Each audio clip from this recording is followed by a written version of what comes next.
Buenas, soy el doctor José Antonio Rodríguez y hoy les hablaré sobre apendicitis aguda. Se define como la inflamación del apéndice secal o vermiforme. Constituye la urgencia quirúrgica abdominal más común.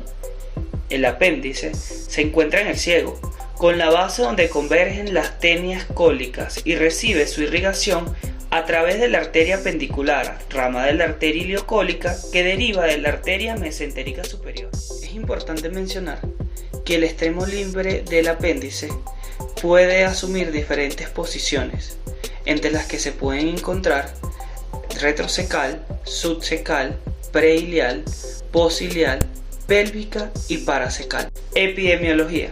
Se presenta en todas las edades, pero es más frecuente en la segunda y tercera décadas de la vida. Es relativamente rara en grupos de edades extremas, aunque más complicada.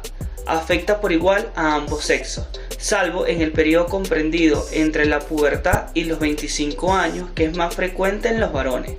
La mortalidad en los casos no complicados es muy baja, pero su morbilidad es alta, sobre todo en las apendicitis perforadas. La complicación más común tras la cirugía es la infección de la herida quirúrgica. Etiopatogenia. Clásicamente se afirma que la apendicitis aguda es originada por un problema obstructivo, debido a diferentes causas, como pueden ser una hiperplasia linfoide, fecalitos, cálculos, procesos infecciosos o tumores benignos o malignos. Esta obstrucción ocasiona que haya un aumento de la presión luminal e intramural del apéndice, que conlleva a una distensión del mismo. Esto, posteriormente, ocurre un proceso de trombosis y oclusión de los vasos pequeños en la pared apendicular.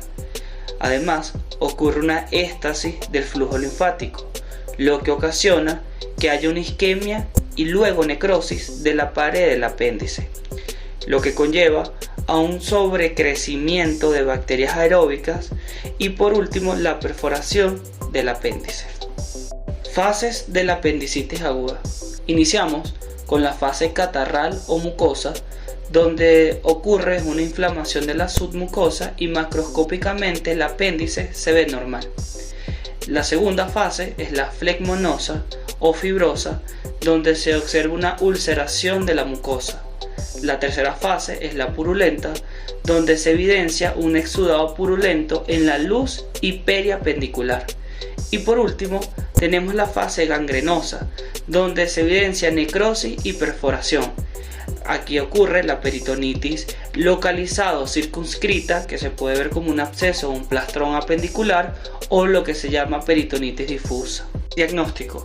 El diagnóstico de la apendicitis aguda es clínico en el 80% de los casos. Por ejemplo, si tenemos un paciente que inicia un dolor en mesogastrio y este se irradia a fosa ilíaca derecha, presenta fiebre, alteraciones analíticas y signos de irritación peritoneal, estamos enfrente de un paciente que probablemente tenga una apendicitis aguda. En el examen físico, para diagnosticar apendicitis aguda, existe una alta variedad de signos exploratorios característicos, entre los cuales podemos encontrar el signo de Blomberg, que es un dolor a la descompresión en la fosa ilíaca derecha. También podemos encontrar el signo de Rossi, que es un dolor en fosa ilíaca derecha a la palpación de la fosa ilíaca izquierda. Tenemos el signo de Psoas, que es un dolor a la elevación de la pierna derecha que orienta hacia una apendicitis retrocecal. El signo obturador, que es un dolor a la rotación interna del músculo derecho que orienta hacia una apendicitis pélvica. Tenemos el signo de Horn, que es un dolor en la fosa ilíaca derecha por tracción suave del testículo derecho en los hombres.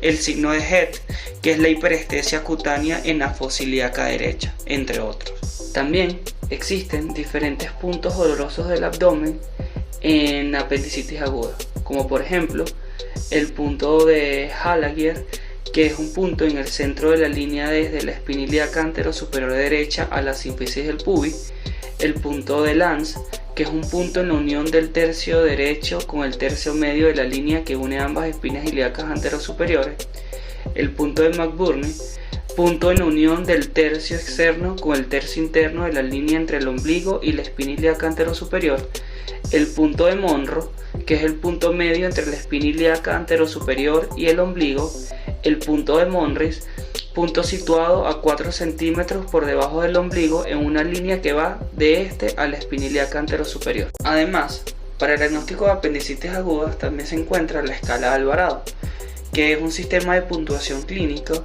que utiliza 6 parámetros clínicos, en los cuales encontramos dolor migratorio a la fosa ilíaca derecha, anorexia, náuseas y vómitos, dolor en fosa ilíaca derecha, dolor al rebote en fosa ilíaca derecha, fiebre, y 2 mediciones de laboratorio como son la leucocitosis y neutrófilos inmaduros.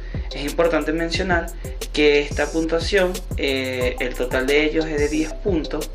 Le da a cada criterio un punto excepto a 2 de estos valores, que son la sensibilidad en el cuadrante inferior derecho, es decir, el dolor, y la leucocitosis.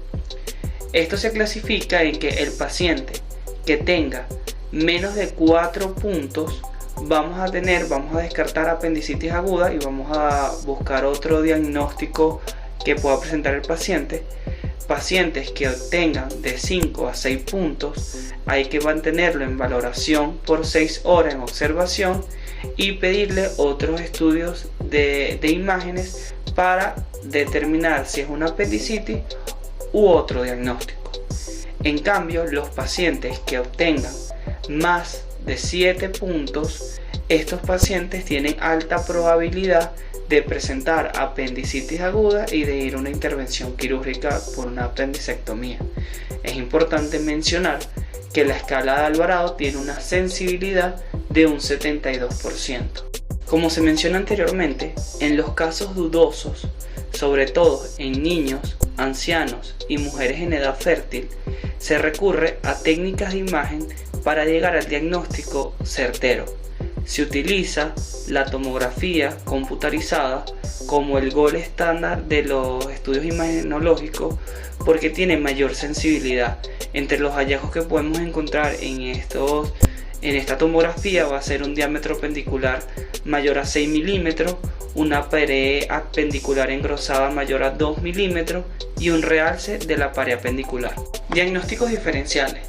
Determinados cuadros clínicos simulan una apendicitis aguda y por lo tanto se deben descartar para evitar cirugías innecesarias, como por ejemplo la adenitis mesentérica, la gastroenteritis aguda, la hematoma de la vaina de los rectos, la rotura de un folículo de Graf, la enfermedad inflamatoria pélvica e incluso hasta una neumonía basal derecha.